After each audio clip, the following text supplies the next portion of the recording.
We're turning off our mics while we're interpreting. I mean, our mics, our Yeah. video. Okay. Let me do that. Mute English, mute original audio.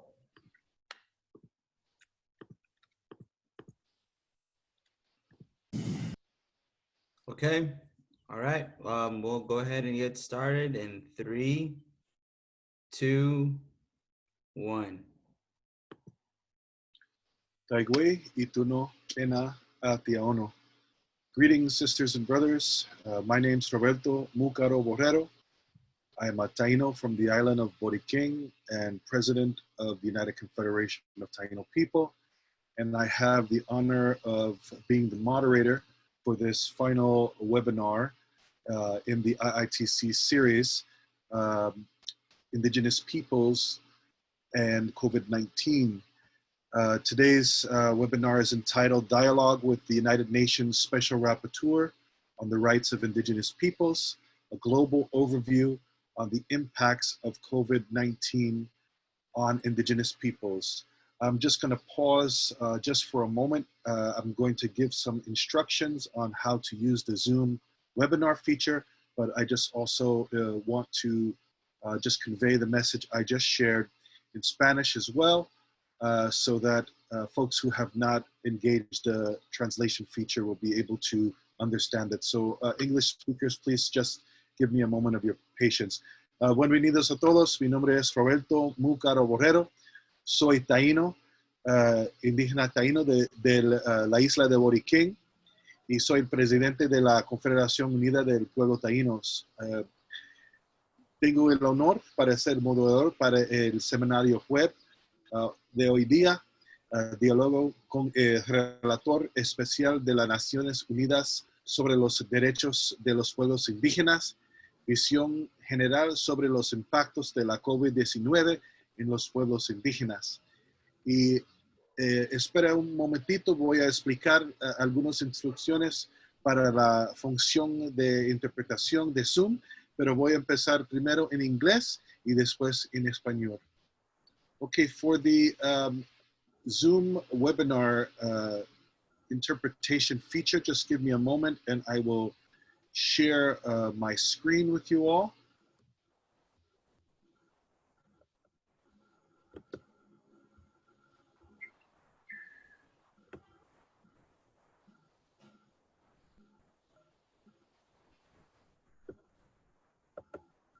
For the English speakers, if you take a look at the screen here, the first thing that you have to do so that you don't hear both the Spanish and the English translation at the same time, you have to locate the interpretation icon. It's at the bottom right of your screen. You'll see there it looks like a little globe there. You hit that, select that, and then select English, and then mute original audio. This is what the functions should look like. You select the language, English, and then very important, you need to mute the original audio, because if you don't do that, you will hear both languages at the same time. Throughout the dialogue and at the close of the Special Rapporteur's presentation, you'll be able to send comments and questions using the chat icon, and we'll get them there for you. Now, please just another moment of your patience while I switch over to Spanish. Y para los que hablan español, la función de interpretación de la plataforma de Zoom, primero, localice el icono de interpretación, está en la parte inferior derecha de su pantalla. Aquí es la imagen donde puede ver que hay un globito, dice Interpretation. Seleccione ahí español o Spanish, seleccione después Mute Original Audio, que quiere decir apaga el audio original. Y aquí es una imagen que tiene las funciones y es muy importante. Después de selecciones español, seleccione Mute Original Audio, apaga el audio original. Si no, voy a escuchar los dos idiomas al mismo vez. Después de eso, si tienes algunas preguntas, comentarios, puede usar el icono de chat. Aquí es otra imagen para mandar las cuestiones. Y ahora voy a volver en inglés porque tenemos traducción. Okay, now I'm going to stop my share of the instructions. Thank you so much for your patience for that. And I now have the honor to introduce Andrea Carmen, who's the Executive Director of the International Indian Treaty Council, and she'll provide an introduction before the Special Rapporteur, Francisco Cali Tzay, will begin his presentation. Andrea, you have the floor.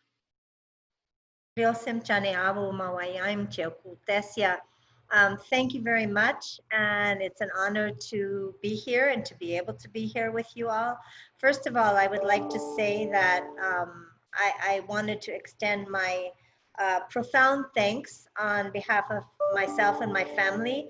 I know a lot of you found out last week because they announced it on the webinar that we had been affected and actually got sick from COVID-19 and were tested positive, myself and several members of my family. I want to say we are so appreciative for all the ceremonies and prayers and good words you all sent and concerned for us. We're all getting better. My husband, Angel, who many of you know, has received 2 negative tests at the tribe, so he can go back to work. And we're waiting to get ours. But also I can say that Amy Juan, our office manager, who's been on several of these webinars, also got COVID-19, and she also is recovering very well. So we are very fortunate. I know your prayers and thoughts contributed to our recovery, as well as our use of the traditional medicine that we have here growing in the desert. Everyone knows, I think, that Arizona is one of the global hotspots now. So I would like to also offer my thoughts and prayers to everyone that has been affected by this very and also those who have lost loved ones. We know that me and my family are among the lucky ones in this particular case. I'm very honored to be able to introduce Francisco Cali, Pancho, as many of us call him. And of course, we're very proud and honored that he has been selected to serve for the next 3 years as the mandate holder for the position of United Nations Special Rapporteur on the Rights of Indigenous Peoples. It was about 20 years ago that the International Indian Treaty Council spearheaded the resolution to create this position. So we're very appreciative of all those that have held this role, and of course of Pancho, now from the Mayan Cakchiquel nation in Guatemala, who now has that role. I know that, just speaking with Pancho as he was getting ready to assume the role, there were many areas that he wanted to focus on, both issues that were being looked at by previous mandate holders in this role, but also based on information he was already receiving even before he began the role from Indigenous peoples of the most crucial areas related to our rights around the world, issues like land and resource rights and imposed development, militarization, human rights defenders, rights of Indigenous women and children, rights of Indigenous persons with disabilities. All of these issues were core to the areas that he wanted to be able to look at, but he had I don't know if it's misfortune or just your fate, Pancho, that once you took your role already, the pandemic was beginning to take hold. And of course, now it's spread to many more areas. So that became the priority. And he looked at the areas that he had decided to focus on and realized that all of them were impacted and affected by the COVID-19 epidemic. So he put out a questionnaire, which was announced at the beginning of these webinars, and received many responses. And that's what we are going to hear from him today, about what kinds of responses he got and what will be the next steps in his work for addressing the impacts on the rights of Indigenous peoples of the COVID-19 pandemic. So with those words, I would like to turn the floor over to Francisco Cali, who will be giving a summary of the results of the questionnaire, and also have time for some questions and comments at the end from all of you. So thank you again for being part of this webinar series. We'll start another series in August, looking ahead. What have we learned from the pandemic as Indigenous peoples? What do we have to strengthen? What do we have to leave behind? And so I very much appreciate all of your participation and all of the panelists that we've had throughout this series. So with that, I turn the floor over to Francisco Cali. Thank you. Cakchiquel no jefe y Matiasicher y Moloch Consejo Internacional de Tratados Indios Juvoyoje Parikun He is speaking in his language. Cheri COVID-19 Pakashlanzig. Muy buenos días a todos y todos. Good day to all of you. Decía un poquito en mi... As I was saying in my own language, good morning to everybody. Good afternoon. I thank very much to the International Indian Treaty for having called for this meeting to talk about COVID-19 and how it's affecting Indigenous peoples throughout the world. So first of all, I want to thank the Secretariat of the Special Rapporteur in Geneva for the great work that they are doing. They were telling me, the women, because it's only women that make up this Secretariat, that the questionnaire has already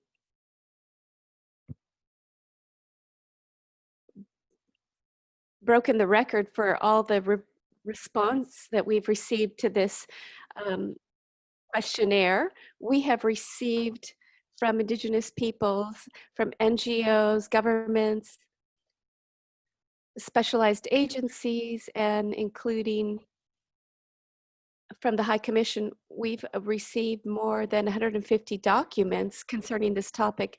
And this is something that we are trying to organize systematically in record time, because the time to present this, the General Assembly, is now coming up in 1 week. And so this is, we're still receiving documents, even though maybe we won't, it's not that we won't take them into account, but rather they will not be included in the information that will be included in this information that we will share with the UN Assembly, General Assembly, but we will include them on the Special Rapporteur page, webpage. And I want to profoundly thank each of the organizations and the Indigenous peoples that took the time to respond and to give me information that is so important to understand the reality of what Indigenous peoples are facing during this time of this pandemic. And really, what we are seeing during this time is not a situation that is unusual or odd for Indigenous peoples. Rather, it is showing, or it is unmasking, or taking away and showing exactly what the reality is for Indigenous peoples before the pandemic. And I want to tell you ahead of time that it would be to say that it's a mistake to say that I'm going to make a generalized presentation of everything. I'm just going to talk about precise points that I have noticed that the majority of Indigenous organizations have started to mention or are mentioning within their documents. And along these lines, one of the things that really impressed me is that the majority of the Indigenous organizations are telling us and sharing us with me as a special rapporteur is that there are no official statistics, no official numbers that can give us an image or really reflect the reality of Indigenous peoples when faced with COVID-19, even though I've heard in the news that the ethnic minorities, the Afro-descendants and Indigenous peoples are the ones that are most being affected by COVID-19. Officially, we do not have these statistics. This is a situation that we are seeing at this time. And I believe that this is something generalized, not just in the Abiyala, but also in Africa, Asia, the Americas, and in the northern countries like where the Sami people are located. And at this time, when we see the situation and how COVID-19 is affecting the economic development and the social situation, it's quite difficult to say how it is affecting us in these areas because we don't have the statistics, as I mentioned, because we can't say at this time it's going to impact in this way or this other way, because we don't have the data necessary. And we can also see that there is a situation where we cannot talk about the impact that COVID-19 is having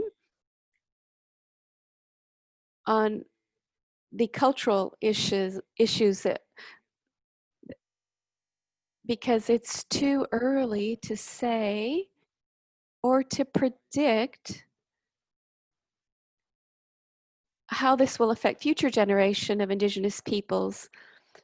And when we talk about the statistics, and when we have the lack of statistics, it makes it more difficult to present a complete general vision of how this is going to affect our lives and our businesses, because as Indigenous peoples, especially in Latin America, they think that everybody, as Indigenous peoples, we're all farm workers, we're all campesinos. And as Indigenous peoples, there are campesinos, there are farm workers, there are people that work in the industrial area, they're entrepreneurs, textile workers, they have businesses. There are many businesses that Indigenous peoples work with. And that cannot be measured yet because of the lack of information and statistical data, as I had mentioned before. Mainly, what we're seeing is that due to lack of statistical information or data, what we see is a reinforcement of what IPs have been doing in terms of recognition of their rights, recognition of racism, discrimination that they have undergone, and of course, the changes that have taken place throughout time. Not just to Indigenous peoples only, but to nature also in current times. We cannot foresee what the impact will be of the lack of statistics or data in terms of health, even though we know IPs have been most severely affected. We can also see that in general, IPs have not been consulted, or in general, Indigenous peoples do not know of any particular initiative aimed at helping Indigenous peoples. However, something I found interesting was a report from the High Commissioner's office, Dr. Michelle Bachelet, whom I'd like to acknowledge the passing away of her mother yesterday. And I want to extend my solidarity to her family, and our prayers and invocations are with her and her family. In a report that she presented last week, she was talking about initiatives, specific initiatives of countries such as the one from Costa Rica, Panama, and Chile towards Indigenous peoples to face COVID-19 head on. And I'd like to tell you that I do not know specifically about these policies yet. I am looking for information in terms of what these governments are trying to do. So if any of you here present has any access to said policies, I would ask you to please share them with us, because I would like to know them. Once again, what those governments are doing directly in regards to indigenous peoples. Coming back to the subject matter at hand, what I have seen in general in different documents is that indigenous peoples don't know of any specific policy to face this pandemic as indigenous peoples, or based on what any one government is doing about it.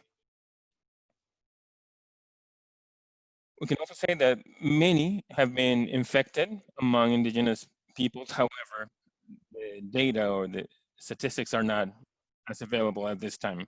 Now, going back to the questionnaire, even though I'm going to be skipping back and forth throughout this information because it's very broad in terms of what we have gathered, and also there are differences between what we have gotten from IPs as opposed to organizations.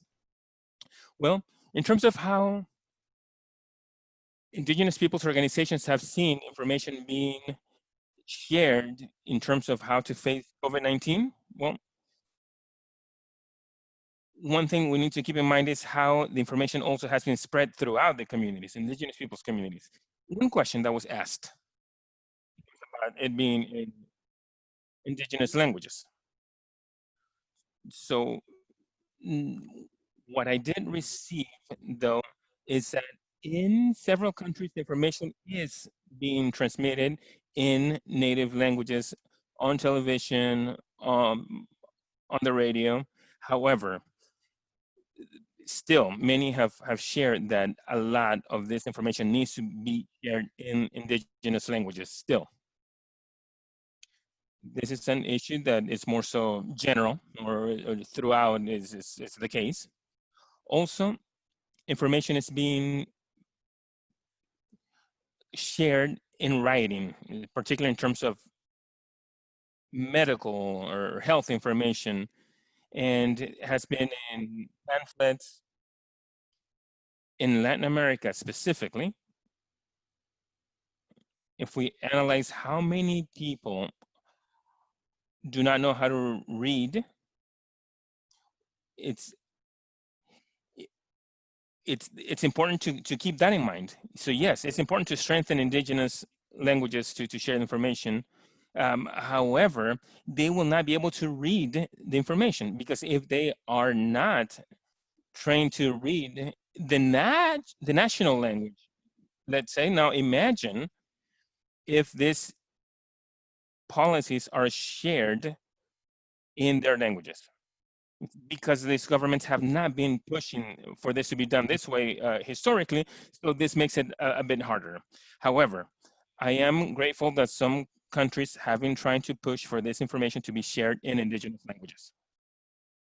About the impact on the economy and about social and cultural issues, well, there are several matters that affect indigenous peoples, particularly in terms of lockdowns and stay-in-place orders, as well as the closing down of national frontiers. Let's keep in mind that current frontiers or borders were not there before colonizers arrived to indigenous lands. And this has affected indigenous peoples throughout different countries. Indigenous persons who are from the same town or have family on one side or the other of any given border. So closing down a border, which may be a positive measure to avoid the infection of this disease, has affected tremendously indigenous peoples, to those who live on the frontiers and the borders, particularly because they're not allowed to go from one side to the other, or say, for example, pastoralist IPs, and they're not able to herd their stock from one side to the other. And let's keep in mind that the livelihood of many indigenous peoples is precisely the livestock that they're taking care of, that they're herding, and that they need to sell in different markets on one or the other side of a given border. This has affected them very much.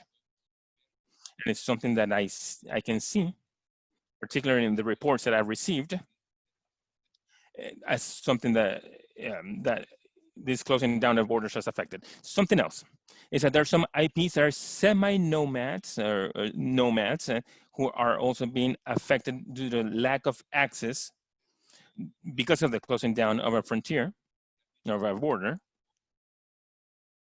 because traditionally, that's where their territories were, the lands for them to go and seek their daily livelihoods for their families and their peoples. And this is something that we can see in the reports that we have been receiving so far. Being a little bit more specific about the economy, and as I had mentioned before, and the cultural issue, well, economic matters are difficult to evaluate at this time in terms of the impact that COVID-19 may have on indigenous peoples, again, in relation to their economies.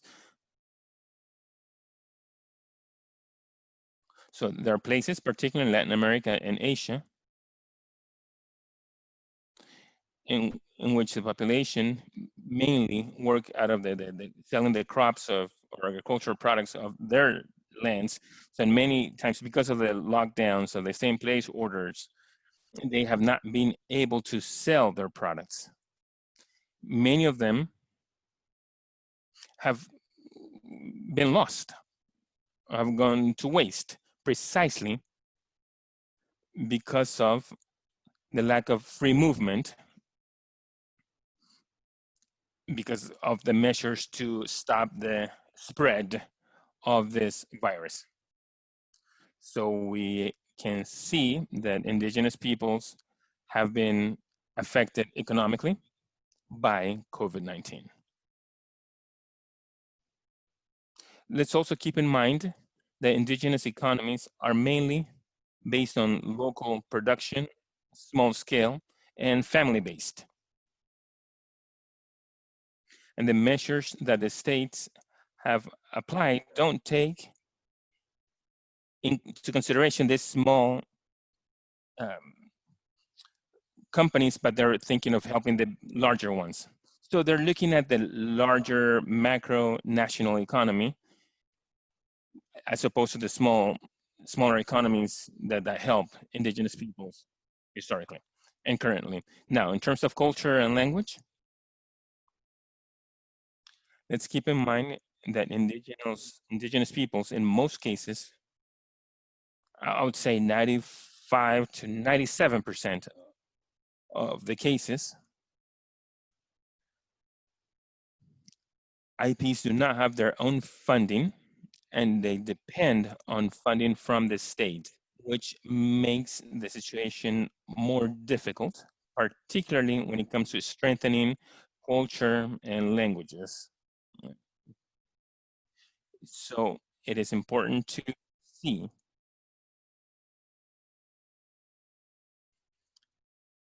that there's a situation that IPs have taken advantage of,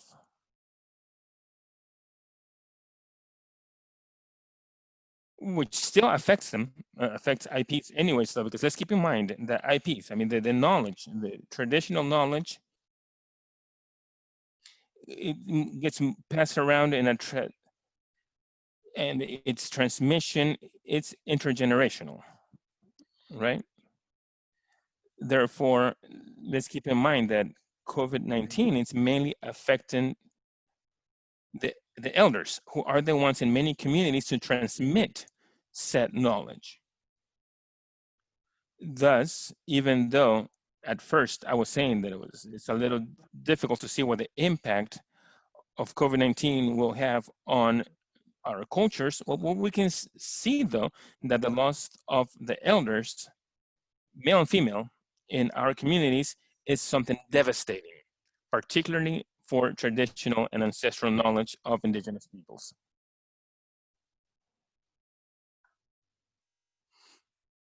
This is something that we need to take into account by all means at this time. Now, in terms of political rights,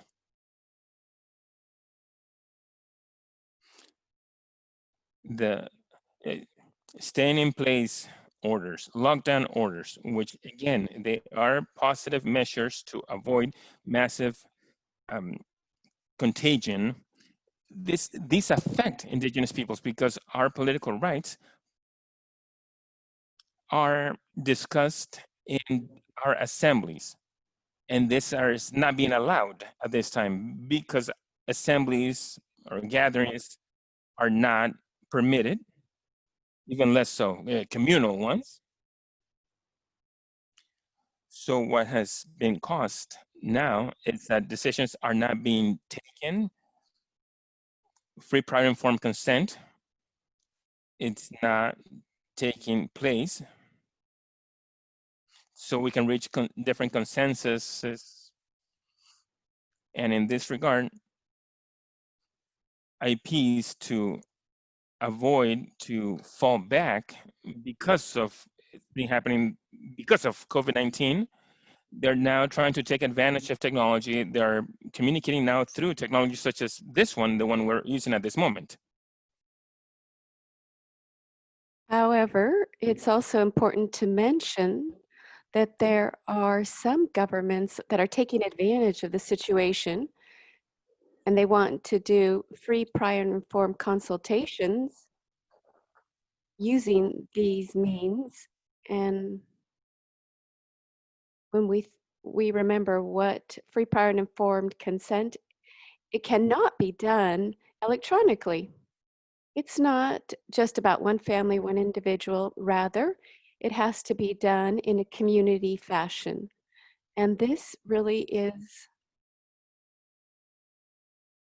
affecting the consultations, and there have been public declarations that this rapporteur has made. And I have said that as long as COVID-19 is present, then governments and businesses should abstain from continuing with certain projects unless they can consult with indigenous peoples. They should not continue with these projects within the territories and lands of indigenous peoples, lands. And this is very concerning because we have received information saying that businesses are taking advantage of this opportunity, and they have continued to promote these projects that they did not have the social environmental impact studies approved, but they're continuing ahead with these projects nonetheless. And they're exploiting the natural resources on indigenous lands and territories. This is very serious from my point of view. And the other political situation is, how have indigenous peoples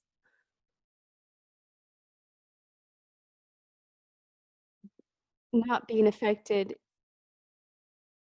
and being discriminated by not receiving the programs that they could benefit from?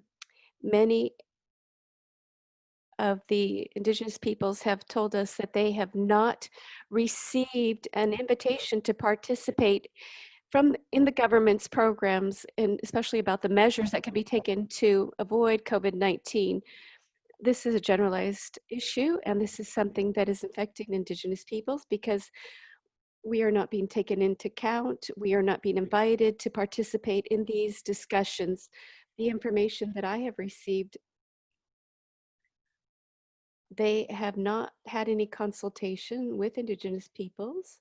So the national response or measures or programs to avoid the situation or the impact of how it's impacting indigenous peoples. And one of the first conferences that International Indian Treaty Council organized, in spite of the fact that we still were not experts in this Zoom platform, I was saying that as Indigenous peoples, we have ancestral knowledge about Indigenous peoples' medicine, and there have been experiences that was told about in the beginning that the combination of both medicines, it was possible to save Indigenous peoples that had been infected. However, the health centers in our countries still do not recognize our traditional medicine, and they are ignoring it because this is really concerning, because this could really save the lives of our people as individuals and our communities as Indigenous peoples. And we are also aware that at this time there exists a situation where the risks that Indigenous peoples could risk, the situations, it's a new disease. We don't have the immune system, the defenses to protect us against these diseases. And we're not accustomed to this, but we don't, or rather, we don't have the sufficient immunity to face a pandemic that is affecting the world at this time. And also the marginalization and the discrimination that Indigenous peoples have faced has also impacted Indigenous peoples, and COVID-19 is having greater impact due to this already existing situation. I've also reiterated that the cultural impact is great because the death of our elders means that each time one of our elders passes away, then we're losing their knowledge that they have accumulated. And this is really dangerous for the community life of Indigenous peoples.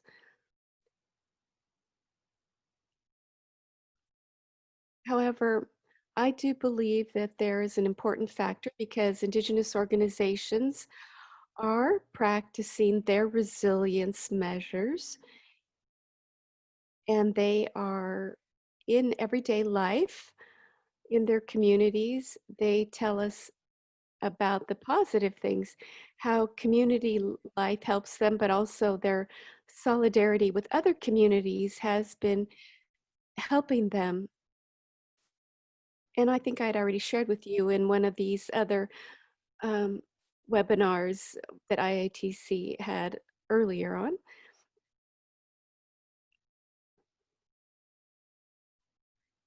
So I will reiterate from my point of view that it's very important for the states to understand that in order to be included, it's very important to be included as Indigenous peoples to find the solution to COVID-19 and also to promote our knowledge, our traditional medicine of Indigenous peoples to face COVID-19.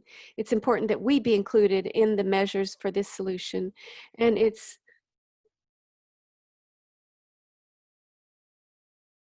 also alarming to see the disproportionate way that Indigenous peoples have been affected by COVID-19 in comparison with the rest of society.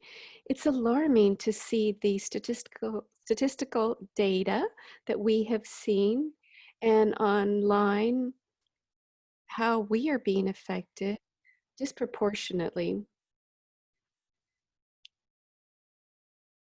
especially those that are in isolation or those that are just starting to have contact, how they especially are being affected, and how the amount of people that have been infected is quite large. And we need to keep this in mind. And as a special rapporteur, I am going to include this in my report, and this will have a specific place in my report when I present it to the General Assembly. And these are some of the points and ideas that I am going to highlight at this time. And now I will allow the moderators to allow us to continue with the dialogue here, maybe to have questions and comments to strengthen my report. So thank you very much, Roberto and Andrea, and I'm here available to answer your questions and continue this dialogue. Special Rapporteur Francisco Cali for all that valuable and insightful information that was gleaned from the responses to your questionnaire that was recently distributed amongst indigenous peoples and governments and NGOs. I found the whole presentation to be really eye-opening, and as particularly your focus around literacy, the challenges that indigenous peoples who are semi-nomadic face, and also the environmental effects that, the economic effects, not only the environmental, but the economic effects that you spoke about. And finally, the transmission of knowledge, particularly how COVID-19 affects indigenous elders, is all really important information that I'm sure many people are very interested in, and now very inspired and looking forward to your final presentation. We do have one question that has come in so far and a comment, but this question comes in from Elsa Stamatopoulos, who I'm sure is a beloved colleague that we both know.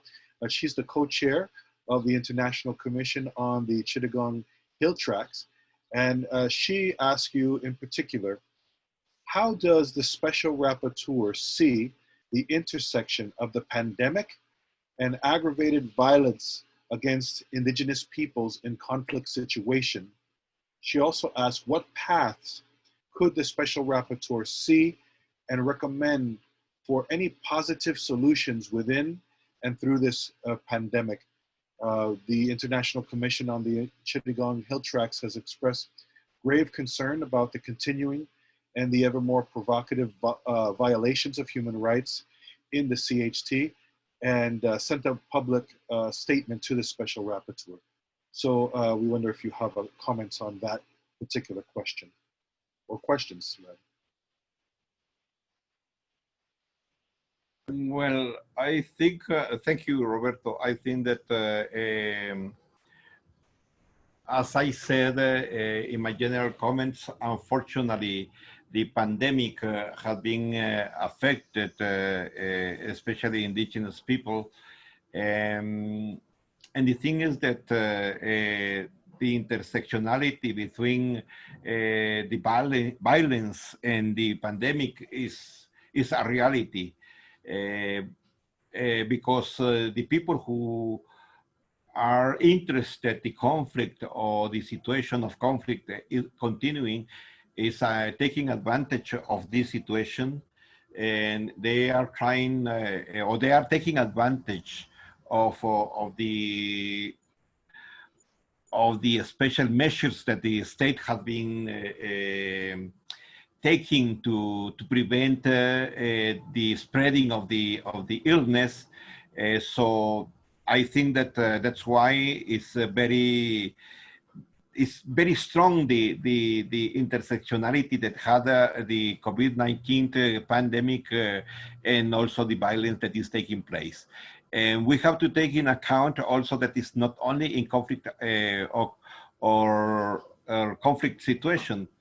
Conflict situation is almost all over the territories where indigenous people lives, because we have to take in account that not only Chittagong Hill tract has only, you are the only ones who are suffering this. I know the situation there, but also there are many other areas where the conflicts or the criminalization and the judicialization of the struggle of indigenous people are getting more strongly in this time on the pandemic, because they are not allowing the mobilization of indigenous people. So when they are criminalizing one leader of the indigenous movement, there are not any chance that the community can move immediately. So now, and we have to take in account also that all the legal instrument that in many countries are against indigenous people. Unfortunately, it's very strongly the intersectionality that there are between the COVID-19 and also the conflict that are living indigenous people. And what path could I see and recommend for any positive solution between and through this pandemic? I believe that what we have to do is to take advantage of the 59 special procedure mandates. I think that sometime indigenous peoples are using only indigenous people, we can say institution in the United Nations. If they are forgetting that there are another 58 special mandates. For example, human rights defenders, human rights of women, child, migrants. We can use all the special mandates that the United Nations has been created. But beside the special mandate are also 9 conventions that we can use. What we need to do is to start to learn how to use all those instruments, legal instruments to defend human rights in general, but indigenous people rights in particular. That is my point of view. But for example, specifically measure in this moment, I think that the only thing that we can do is to share, taking advantage, as I said always, as a joke that we have to take advantage of the white man invasion to communicate with other brothers and sisters, to act international solidarity and to let the world what is happening in our territories. And there is another one that said, okay, I think that and of course I'm taking note of what you had expressed in your message, Elsa, and I thank you very much for your message, and I will see that this special situation of the Chittagong Hill track can be reflected in my report. So go back to you, Roberto. Well, thank you so much for that sound advice and response. We have another question coming from our colleague Saul Vicente from Mexico, and he's asking about any information on the impact of COVID-19 on indigenous people's right to food. He asked this because there is a risk of food crisis among indigenous peoples at this time.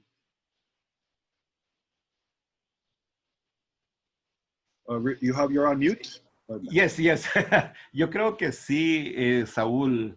El impacto va a ser bastante grave. Yes, Sin embargo, Saul, the impact will be considerable. Sin embargo, yo creo de que However, los pueblos indígenas, I believe that en indigenous estos, yo peoples, sé que es rayado lo que voy a decir, and I know es it may un sound discurso trite, rayado, it's has been said before, pero en on and estos on. 500 Nevertheless, años in this last 500 llamémosle years de ocupación, de of dominación, o what do we como call que it, querramos llamar, occupation o de la llegada domination de los colonizadores, or the time of the arrival of the nuestros pueblos han colonizers. sabido sobrevivir Since then, a our peoples have crisis known how y ha to survive sobrevivido a diferentes different pandemias. crises and different pandemics. Y las prácticas que han estado demostrando And the different en tu practices that have país, been set Saúl, in place en algunos lugares, your country, sé cuál es la Saúl, situación, in inclusive other countries de ¿cómo se llama?, that I'm de aware of, xenofobia en contra in de las terms of comunidades indígenas ahora en el tiempo xenophobic attacks de against ¿cómo se llama?, some del communities. COVID-19. Hay Now prácticas de with los pueblos COVID-19, indígenas que han demostrado también de que a pesar de las there are some medidas que se han practices, tomado, los pueblos indígenas han sabido seguir even con su though vida, want to, reproducir, they have valga known la how redundancia, to sus productos alimenticios.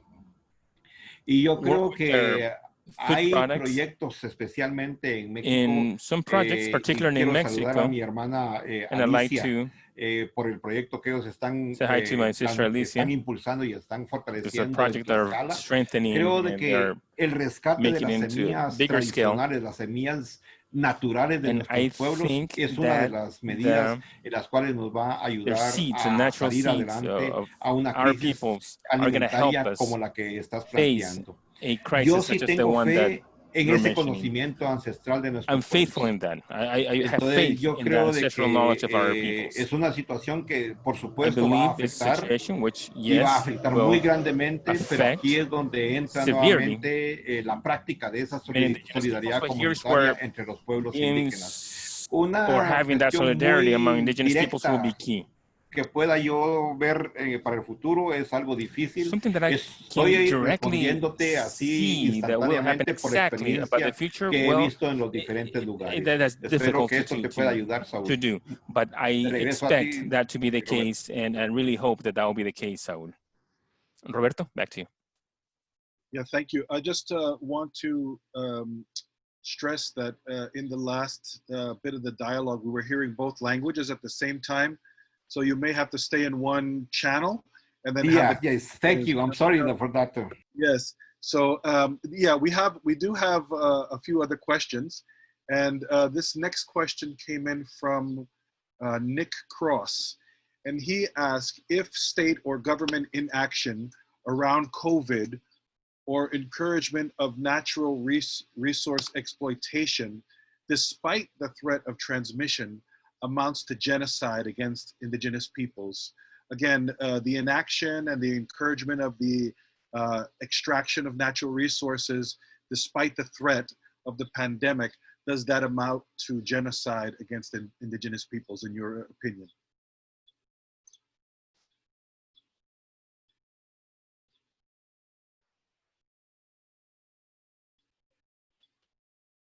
Bueno, yo creo de que esto es algo real que está viviendo en este momento. This is something real, something that we are living in at this moment. Okay. And I think that we need to see that, unfortunately, transnational extractive companies are not respecting special measures or the emergency measures that the states are setting in place. And I believe that that, together with the pandemic, with the COVID-19 pandemic, will cause a serious situation, not just in terms of violation of human rights, but also, as the person who asked the question mentioned, we will see, unfortunately, a genocide against indigenous peoples, particularly because of the ambition in terms of exploiting natural resources. Extracting or extractive activities in our lands has created the crisis that we're living to date in terms of health and others. And as I've mentioned before in other conferences, if we expect to go back to normalcy, so what was normal before, say, October, December of last year, that's not what we should be doing. We should be thinking of a new normal, one in which we're more human or humane, one in which us behave as people who respect each other, respect Mother Nature, practice solidarity. And there are many more things that I can say in this regard, but unfortunately, yes, it is a situation that I hope that I'm wrong about, and that we do not live or see a genocide that is foreseen, particularly because of the extraction of natural resources that many companies are carrying out without respect for the laws that have already been signed in terms of the rights of indigenous peoples, in particular in terms of free, prior, informed consent. I hope that is not the case again, but we can see that happening on the practice as the way things are going right now, or heading right now. And as you know, I cannot mention any one specific area, but I do make this general comment at this time. Roberto, back to you. Thank you very much, Special Rapporteur. Just taking note of the time, we are scheduled to end in about 5 minutes. I'm going to ask Andrea, Carmen, and the Special Rapporteur if we are going to go over time a little bit, maybe another 5 minutes or so to allow for another question. But there are a couple of comments that came in that the Special Rapporteur might be interested in before we go back to maybe a final question. One comes from Galina Angarova. She's heading cultural survival. And she wanted to share that cultural survival has documented COVID-19 cases in indigenous communities and monitoring cases of human rights violations in the context of the pandemic. So she's also reaching out to indigenous peoples to share information with cultural survival. And she's added 2 links, one in English and one in Spanish. If you scroll up the chat function, you can see the information that she shared, and you will find the links. Also, Teresa Zapeta from FIMI is also wanting to highlight that they're preparing a report on the impacts and strategies of indigenous women in the global context, and that hopefully this will be coming out very soon. And I think that they will be forwarding that over to you. Now, those were 2 comments that came to you to highlight for your information and for other indigenous peoples. There was a question about fresh water from Catherine Langstaff. And she asked, it's concerning access for indigenous communities facing environmental justice and COVID-19. She asked specifically, are there any UN programs to bring clean water through regenerative ecological measures to stabilize access to fresh water or water purification in indigenous peoples' communities? Are you aware of any programs or projects like that?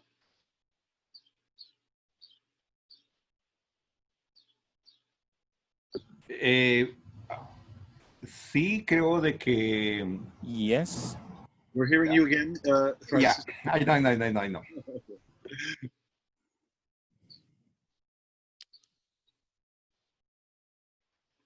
Yes, I believe there are some programs.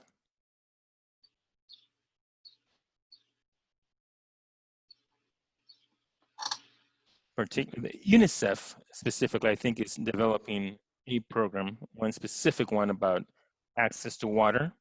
I am not sure if it's a purified water aimed at human consumption. However, I was highly impacted by a photography, a picture that I saw from Africa specifically, where UNICEF was providing water there so that people can wash hands with soap and so forth. And there's a child who, instead of washing his hands, started drinking it. Now, why do I use that example? It's because access to purified water for human consumption is something that is becoming a global crisis. Let's keep in mind that the percentage of water for human consumption is very low. And that currently, human beings in general are contributing for water to be contaminated, particularly because of our practices in terms of pollution, by using, creating more trash. We're not used to reusing or recycling, and we end up creating a lot more trash that goes into our dumps. And we see now that in the oceans, and I'm talking about oceans, there are microplastics, right? Those particles that they're present at an alarming rate worldwide. And that's also been, or has been affecting potable water. Now, all these efforts have been key, many spearheaded by indigenous peoples because of their own interest in the subject, but trying to find what governments are doing specifically about this is difficult. I don't know anything specific in terms of specific programs measures. However, I do know that indigenous peoples are trying to have water aimed at human consumption reach their communities with their own resources, with their own funding, with however many funds and using their ancestral knowledge, right? The one that received from their elders. Roberto, back to you. Thank you very much. We have more comments coming in, but there was one other question about, again, from Nick Cross, asking what can NGOs do to help in this situation? Also, can human rights rapid response teams be deployed, for example?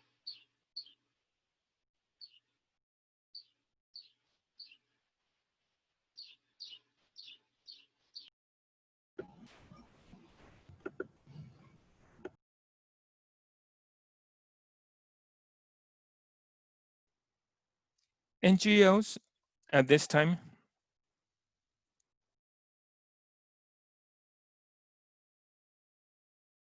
let's say they're the natural allies of indigenous peoples.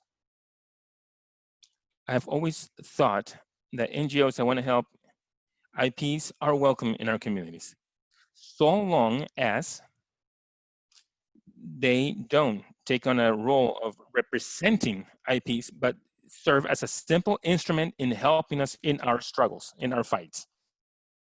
So I think they can play a key role. They can be channels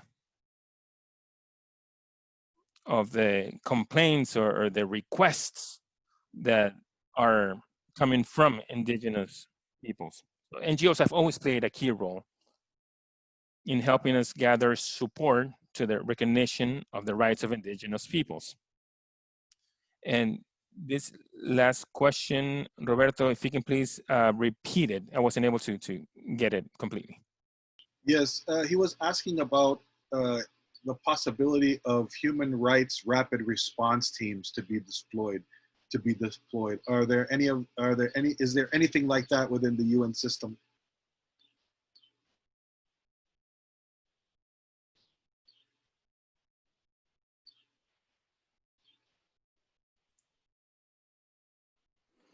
His microphone's off. Oh, you're mute.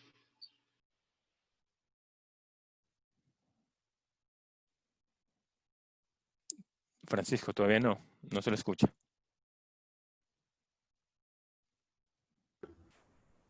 Ahora sí. Ahora sí. I think that in United Nations had formed a team specifically to respond to the crisis of COVID-19 in general. But specifically on indigenous people, still, I think that only the three institutions that we are speaking on indigenous people's rights, the Permanent Forum, the Expert Mechanism, and the Special Rapporteur. Nevertheless, we are trying to coordinate our work, specifically how to respond.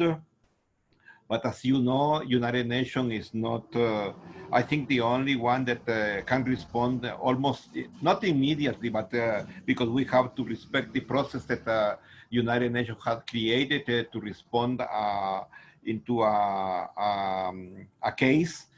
But still, the Special Rapporteur is one of the institutions that can respond faster than the other institutions of the United Nations. The Special Rapporteur is trying to strengthening the relationship with regional institution of human rights, for example, the Inter-American Commission for Human Rights. I'm just trying to after this meeting, I will immediately have to connect it with the Inter-American Commission, because there is another webinar that is taking place, speaking especially on the Pan-Amazonic situation of the indigenous people there.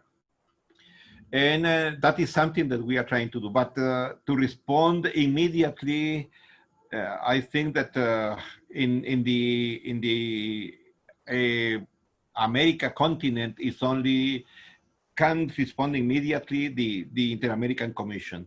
But from the United Nations, you have to respect all the processes that have been established to respond. Thank you very much. And I understand that your time is very limited, so we Yo will be, entiendo que su I'm hearing, yes, hearing the translator, but we understand that your time is limited. But I just wanted to highlight just a couple of more of the comments that came in for you. I know that we'll be probably downloading the chat so that we can share this with you after, but Chief Wilton Littlechild wanted to share that in Treaty 6 territory in Canada, they invoked their Treaty 6, they invoked their treaty. And particularly what he was sharing is about the right to health, the medicine chest clause, the famine and the pestilence clause, and particularly during this calamity, because they relied on the sacred ceremonies and used traditional medicines to have to date 0 cases of the coronavirus. And this is also affirmed by Crystal Lehman, who also shared quite a bit in the chat about this particular instance and how they've worked the treaty and their expectations regarding the treaty in Canada. I just like to thank everyone. There were also another comment about inequality, or the way the pandemic has highlighted inequality between Indigenous women, youth, what's going on, and also the need to protect leaders from armed groups during this time, as well as the increased violence, sexual violence against women and children that's also accompanying and occurring, increasing during the pandemic. I wanted to highlight those points to you before you go. And thank you once again for taking the time to be here with us during this final webinar of this series, IITC series, Indigenous Peoples' Rights in the Time of COVID-19. Also, thank you to Andrea, who provided the introduction and gave the context for this discussion. And before you go, just to let folks know that our final, although this is our final webinar, IITC will be co-hosting a special gathering, online gathering on wild rice. And you can see that here. You can get that information at the IITC website. If you go to the website, you'll see the screen share here, but that's coming up next Friday. It's only going to be available in English, but those who are interested in food sovereignty and Indigenous Peoples Initiative, particularly on wild rice, this traditional food source, please tune in to that conference, online conference. Andrea, I don't know if you would like to say any closing words before we close the panel, but again, thank you so much to Francisco Cali, the Special Rapporteur, for being here and sharing with us. And thank you to you. It's been an honor to do this. My name is Roberto Borrero, and I'm going to stop the screen share. Andrea, you have the floor. Thank you very much, everybody. Cakchiquel again for all your prayers and all your help and advice and good thoughts for us in our recovery. Again, prayers and thoughts to all of our peoples that are being affected by this sickness and those who've lost loved ones. And again, thank you to all of our amazing panelists throughout this entire series. The recordings are available on our website, and also we provided those recordings to the Special Rapporteur for his report so that all of your words were also noted, and the issues that you raised. So again, thank you very much. And I'm really happy to be feeling better. And I appreciate each and every one of you for your work. Thank you so much, Andrea, for those closing words. And just finally, in our thanks, we want to make sure that we thank our translators who've been with us throughout the series. There's Rebecca, Daniel, Jimmy. They've just been incredible. And also our behind the scenes folks who set up our technical side, Chris Honani, Amy, and others from the IITC office. So with that, we will be closing out. Again, thank you, Francisco, for taking the time and being here with us. It's a real honor. And thank you all. Chris, we can exit the webinar now. Thank you for everyone who tuned in. And please check the IITC website for upcoming webinars, information, etc. Thank you very much. Hahom to everyone.